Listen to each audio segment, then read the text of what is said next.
That was Yoruba. That was Lagos English. COVID muon, catching COVID. but but the truth is that vaccinations. Let me repeat for the umpteenth time that vaccinations don't mean you will not get you will not get infected by COVID. What it just means is that the effect will be far less. Will be far less than. And I'm glad that my vulcanizer friend has sent a message to me that because of what I've said constantly now, he wants to be vaccinated. I'm going to find a way to help him do that. The rest should apply to you. Please, as much as possible, try and get yourselves vaccinated. And also, please play safe. Right. Play safe. Did I say yesterday about the function I was supposed to attend? Yes, you mentioned it. Yes, I did. Let's all play safe and be responsible about this. It is real. Yes, it is. It is, absolutely. Page 24 of the Punch. Hush puppy, 7 fatal mistakes Abba Kyari made. I found this quite interesting. It's an article, actually, in the Punch, written by a gentleman called Tiko Okoye, and he says he's a financial inclusion expert, and he wrote from it. Let me quickly run through the mistakes that he said Abba Kyari made, so we also don't make those mistakes. 1, Abba Kyari lived a very lavish lifestyle that was totally out of sync with his position and legitimate means. A lot of us do that. Yep. A lot of people, especially those in criminal enterprises. Yep. I can't relate the two. You know that you've been involved in a criminal enterprise, then you start showing off money. It's like wearing an arrest me jacket. Okay, so that's the first one. Number 2, Abba Kyari not only mindlessly flaunted his wealth in the public square, but also allowed, if not encouraged, his younger brother to follow suit. Watch your family. They could be your undoing. 3, when the story first broke, Kyari tried to poo-poo it by mocking and taunting the FBI, and he paid dearly for it. The story here says that the FBI guys even got further angry and decided that he must be taken down. Mistake number 4, as he was talking too much too soon, much of what Kyari was averring in his defense was unconvincing and ludicrous. We all know about that. 5, indiscretion as well as lamentable lack of perspicacity. This must be a friend to this man in Benin. But anyway, that he lacks discretion, evidence in attending the burial ceremony of Obi Kubana's mother and having photos of his active involvement going. Well, I mean, if Obi Kubana was his friend, classmate, or whatever, he might want to attend the funeral. Yeah. But this is what it is. When you take on some jobs, you avoid places of interest. Public show up in places of interest, and you avoid being seen to associate with people of interest. When I say people of interest, it could be anything. Okay, so it's not. I'm not saying criminal, but as a judge, as a policeman, as this and that, you apply some discretion in places where you are seen publicly. But I mean, hey, when I was his friend, he might have felt the need. And mistake number 6, allegedly threatening to bring others down with him if approval is given for him to be extradited to the U.S., including retired and serving senior police officers. He made a very big mistake. These things are, there are some professions that are cult-like, military, police, law. Are you a lawyer? That has been said that he never made such threats. I guess that's why the person put allegedly there. But it's been proven that no, he didn't say anything as such. Are you a lawyer? You look. I could be. You could be. I mean, I could try. Decked. You did look decked. I'll carry your briefcase wherever you're going. Yeah. Mistake number 7. On long existing fault lines to goad the Police Service Commission and the PHC into another do or die battle. So anyway, the long and short of it, is let's first of all always try and be on the right hand side of the law. But if you must be a criminal, can you please be a criminal with simple common sense? Hush Puppy was hanging. His shirt, his trousers, his sunglasses, his shoes, his cars was all an arrest me, whatever. I've never seen such lack of discretion in my life. Never. Never. I've never seen that in my whole life. But that's the way it goes. Like James Hadley says, that's how the cookie crumbles. At the time, he was hiding under the cloak of being an influencer. Excuse me, influencer. I'm just saying what he said. Well, there's so many things that are hyped, that are hollow on the inside. Yeah. Influencer. Who is an influencer? It's not. He has plenty followership. Like plenty. Like many. But that actually disturbed me. I've been trying so hard not to talk about it, but since you brought it up, the people who are following him, what were they following him for? Was he a role model to them? It's just love the content. Like walk like a drunk, like eat lavishly in a PJ, drive Rolls Royce, like wear Gucci all the time. It's all bunkum. Look, young people out there, you need to. We followed. I remember yesterday I was telling somebody, my first hero was Zeke. When I was in primary school, all of us wanted. Do you know why we wanted to be like Zeke? Because he could speak so well. I mean, look for heroes who would broaden your life and make your life better. I mean, a mile away, I could easily have spotted him. Even when I was in secondary school, I had the sense to have spotted such. We had our own hush puppies when we were young. They were not our heroes. If it wasn't for what Nigeria has become. What do you mean by you had your own hush puppies? Were they internet then? No, there were no internet, but we had people of questionable character who were flaunting their wealth. Yes, some of them got praised by musicians and so on and so forth. A lot. And at the end of the day, some died, were hung for murder. But those were the days of Nigeria when there was justice. This particular socialite, there was a song made in his name and so on. He knew all the judges, he knew this and that, belonged to all the cults, the clubs. But they hung him for killing a what was, I think Radio Oba was, I think it was a farmer. So he was a hunter. Yes, he was a hunter. Those were the days of your. Look for people who will improve your life. How can a man who is exhibiting so much wealth now be your role model? Could it be because our values have changed, or do we still have those old values? No, we don't. Okay, we don't. We don't, because that's why I had a quarrel with my big auntie recently when she was trying to discuss with me about this footballer man. Things changed when the man took over government. Nigeria took a different turn. We can celebrate him all we like, but history is there for us to see. Things took a different turn, Sheriff. About that time. It's from that time that we now had this new culture of anything goes. The rest is history. Well, let's leave that one, I beg. Okay. All right. We're going to go to the Vanguard right now. Let's drop the punch for a moment. State of the Nation, page 22. Buhari means well for Nigeria, but Oba Kyari. Now, sit back. I'm going to take 5 minutes of your time. Minimum. This is a very interesting interview by a gentleman called Olayinka Ajayi with His Royal Highness, the Oba of Lagos, Oba Rilwan Akiolu Kabiyesi. You know, he's our Oba in Lagos. Okay? Now, so many questions of interest here. I'll handpick some of them and see what his response is like. So just sit back and be entertained. It says that, this question says, but critics have the view that you have been economical with the truth, that Asiwaju Tinubu is close to the government and you are close to him. Kabiyesi denied, though. He said there's nothing like that at all. There's nobody I cannot tell the truth. Even my children know my style, but I don't have a reservoir of knowledge. When the unfortunate incident happened, I just decided not to say anything, and so on and so forth. He talks about the state of the nation. He talks about a few things. Then somebody asked him, Kabiyesi is a former policeman. He says, on Abba Kyari's indictment by the FBI, this is what Kabiyesi says. He says that it is a settled principle of law that an accused person is presumed innocent until the contrary is proved. All they are doing is just to have catchy headlines in newspapers. Abba Kyari was my boy for many years. I just like calling somebody my boy. Or they say I'm the one that God used to help him. So he says, Abba Kyari. They're even nice when they put God in there. They can just say when they want to appear humble. It says Abba Kyari was my boy for many years and is a very sound and seasoned officer. They should investigate thoroughly and convince the federal authority beyond reasonable doubt.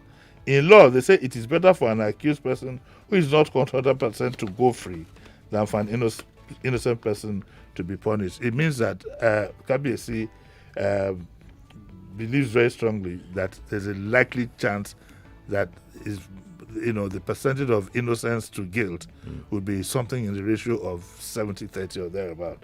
So he supports him. He says it was his boy. But he uses the word was. It doesn't say is my boy, but it says it was his boy. We don't know whether it's his boy now. Now listen to this one again. Very interesting, Sheriff. It says, some perceive you as Tinubu's rubber stamp. And it says, I can never be a rubber stamp to anybody. I am not a rubber stamp to Bola Tinubu. He knows me and he respects me a lot. He consults me on many things and I tell him my opinion. Sometimes we agree, sometimes we disagree. But Tinubu is very intelligent and resourceful. And he has this way of doing things, some of which I do not agree with, and I don't hide it at all.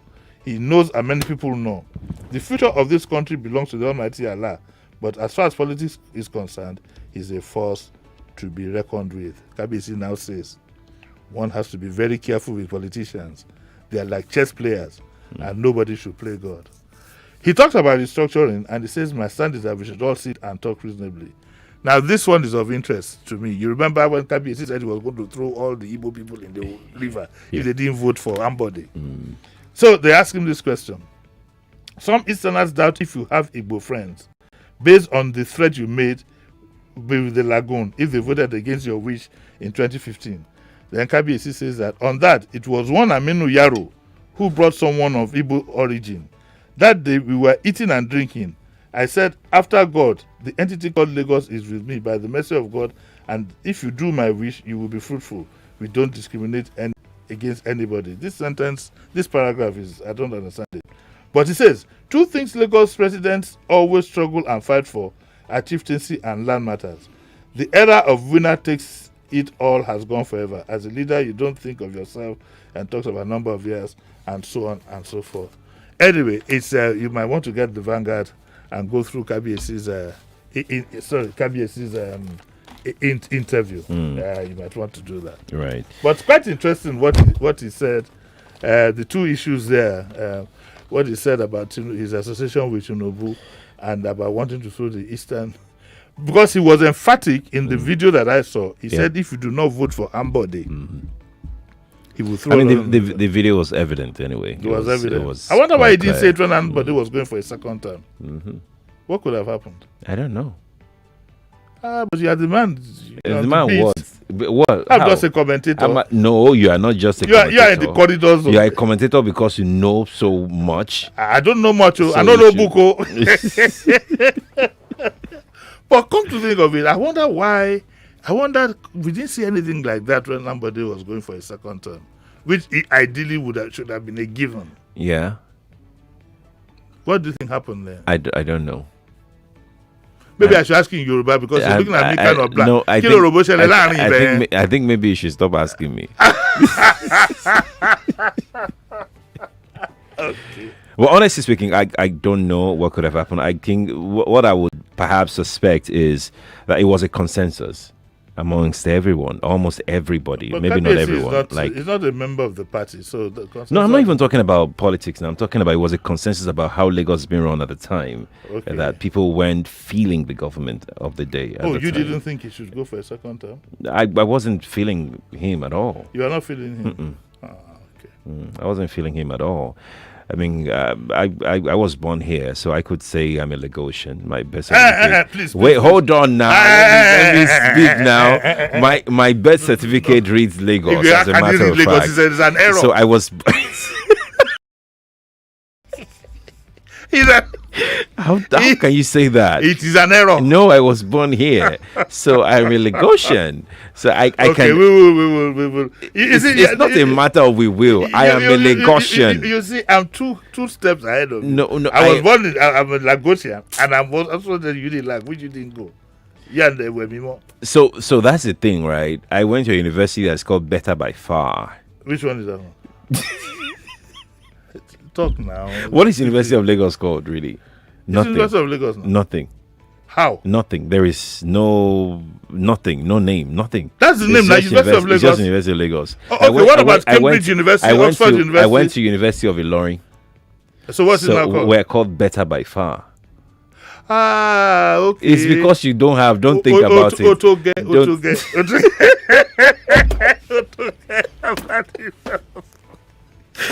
Hey, Sheriff will kill me, I'm telling you. Okay, yeah, Lagosian. It's sad, because politically, talking seriously now, it's a bit of political damage if you don't get a second term. Because what it means is that the most polite way is how you put it. You are not felt. But it was also picked recently by the APC National to be part of a committee. I can't remember the committee. Is it committee we are talking of? Yeah, but it shows that it's still being recognized, even on the national level. Yeah. I agree. Yeah. So maybe it's not. Right. Maybe it's not over yet. Oh, he might politically. Well, I thought he would show up in Buhari's cabinet, but that didn't happen. Yeah, I think we heard something like that. There was a big struggle for that, but that didn't happen. But politics, I don't understand it one bit. Don't understand it. But I kind of think that he meant well. I kind of think that he was trying to change. No, I think that he didn't understand the terrain and appreciate how he himself surfaced. So what he would, to put it in common man's language, was that he tried to bite the fingers that fed him. Whether the fingers were feeding him right or not, exactly my point. Is a different. I think that he wanted to change the status quo. That's what I think. Well, you surface from the worst part of the status quo. It would have to surface somewhere. So you see, there is what should be and there is what is. In this part of the world, they will always tell you where you surface from is very, very relevant. I think he didn't get a true picture. He didn't sit back to study and get a true picture of the political terrain. I think he knew what he was doing. He just didn't get the most support. We always know what we are doing, even when we are doing the wrong things. I honestly, the fact that you know what you're doing doesn't mean that it's right. I honestly think that what he did, he meant well. Maybe wrong, maybe right. He meant well. But he ended up not winning the election. It just shows you how difficult it is to cause a change. I don't think this man wanted to change anything. I think so. I think he wanted to cause a change. I don't think he wanted to change anything. I think he wanted to change stuff. I think he had great plans. No, I don't think. I think is that he was wrongly advised. Even from the onset. I know what I told him before he ran for that first election. Yeah. For example. Yeah. I know what I told him. And I said, look, you must be clear-minded. In politics, you must be clear-minded. And you must do what you call a reality check. And as far as I'm not talking about the moral side of it, but the way it went is that he wanted to break up the system that produced him. And in politics, you are never forgiven for that sin. If the system is rotten, bad, decayed, I'm not talking of the someone is trying to fix it. Sheriff of Lagos Sheriff of Lagos State. I'm not talking about the moral. Is that my name now? Yes, you said you're from Lagos. I'm not talking about the moral side. I'm talking about what actually happened. I'm not talking about the moral side of it. Of course, you know where I stand on the moral side of it. Yeah. Yes. But we can't separate the two, We can separate clearly when we're having a discussion. Give unto Caesar what is Caesar and unto God. No, there is not giving anything. Bad is bad. In Lagos, if it's bad, it's bad. In Lagos, change it. In Lagos, that's what we do. If you were a true Lagosian, you follow my footsteps and agree with me. We'll fight, die. Then we are going to send you back to Ilorin. We'll fight, die.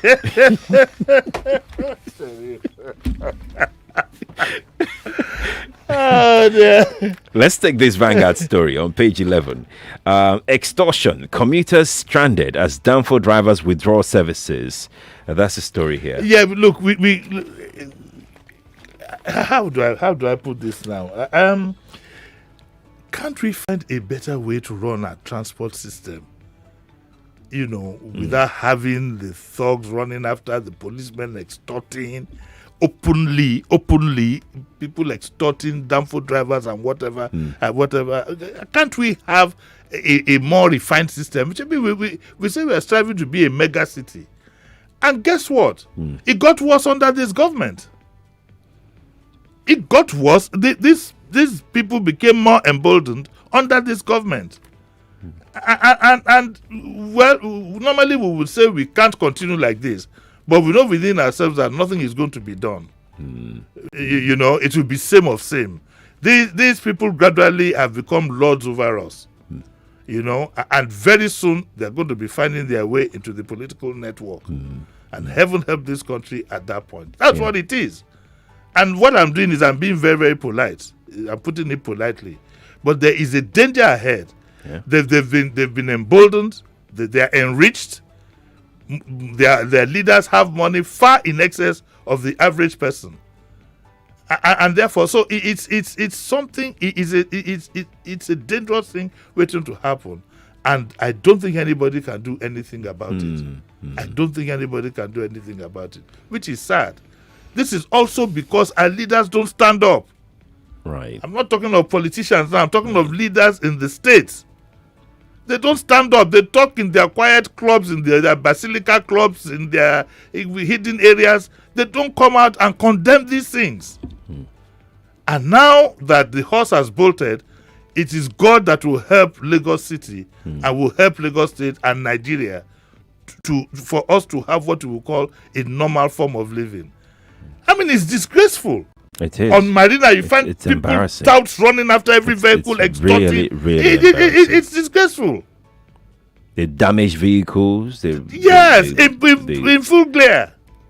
And this is because our politicians want to romance with these people. And at the end of the day, to put it bluntly, the romance has to do with enforcement. Needing these strong hands at a time of election to make sure that, make or break, the ballot boxes are snatched and so on. We all see the nexus. We are not going to lie about that.